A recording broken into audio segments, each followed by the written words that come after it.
Ողջույն, քիչ էր մնում բաց թողնեինք Արսեն Թորոսյանի վերջին հայտարարությունը եւ բայց բաց չենք թողնի, էլի։ Ինչ է ասում Արսեն Թորոսյանը, ես ընթերցեմ։ Ուրեմն ասել է, որ Ադրբեջանն ինքնիշխան տարածքում ինչ որ բան է անում։ Նկատի ունի, որ եկեղեցիները քանդում է, էլի Ադրբեջանը ինքնիշխան տարածքում, սկսենք այդտեղից։ Ասում է, երբ հարևանների հետ հարաբերությունների կարգավորման փուլում ես, երբ ուզում ես հարաբերությունները նորմալացնել եւ նման հարց ես բերում օրակարգ, դա ճիշտ չէ։ Իսկ ինչու ասում եմ։ Մենք փորձում ենք խաղաղություն կառուցել մեր հարևանի հետ։ Կարծում եմ, եթե անգամ իրենք անում են այդպիսի բաներ, չկա տենց բաներ, քանդել են, հողին են հավասարացրել եկեղեցիները։ Կարծում եմ, եթե այդպիսի բան են անում, ուզում են սադրել մեզ, պահ։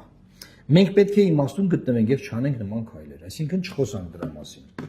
Ուրեմն սիրելի հայրենակիցներ, սա մասին խոսել ենք, էլի, դա այս թեմա պետք է մենք պահենք օրակարգում։ Այսինքն, եթե Ադրբեջանը նման բաներ է անում, սա նշանակում է, որ Ադրբեջանը նպատակ չունի խաղաղության։ Ինչ նշանակում սադրել խաղաղություն, այսինքն չունի պլան ձեր հետ խաղաղության։ Խաղաղության պլան ունենալ եկեղեցին չէր քանդի, որ խաղաղ լինի, ամեն ինչ բացված լինի, ճանապարհներ, բան գնանք, մոմ վառենք, բան տեն շփվենք, բան։ Բայց դրա հողին է հավասարացրել։ Ու մեր այդքան քննադատություններին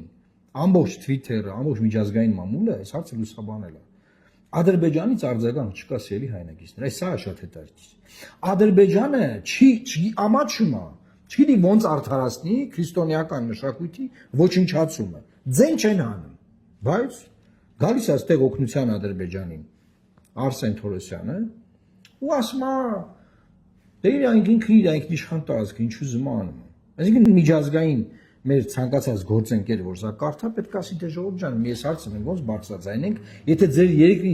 ներսում ձեր մինիստրը իշխող քաղաքական ուժի ներկայացուցիչ ասում է դե նորմալ է, Ադրբեջանը ինքը իր տարածքում արել է, մենք խաղաղություն ենք կառուցում։ Ինչ գնահատական կտաք, էլի հայրենակիցներ։ Ես կարծում եմ, որ Քոչարյան Անդրանիկն ու Թորոսյան Արսենը իրար հետ ըստ էության անում են ամեն ինչ, որ մի հատ ինչ իրեմ, որ լուրջ մրցանակի արժանանան Ադրբեջանից։ Դե բնականաբար ամբողջ իշխանությունն են իրանք ներկայացնում, պետք է չի իշխանություններից իրենց առանձնացնել։ Ինչա պետք անել սերելի հայրենակիցներ։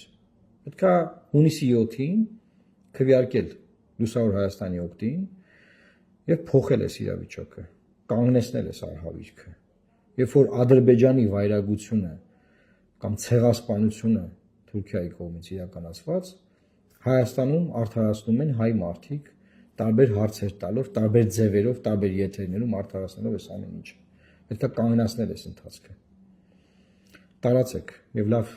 մնացեք, որովհետեւ այս պայմաններում շատ դժվար է լավ մնալը, սիրելի հայրենակիցներ։ Աստված պահապան Հայաստանի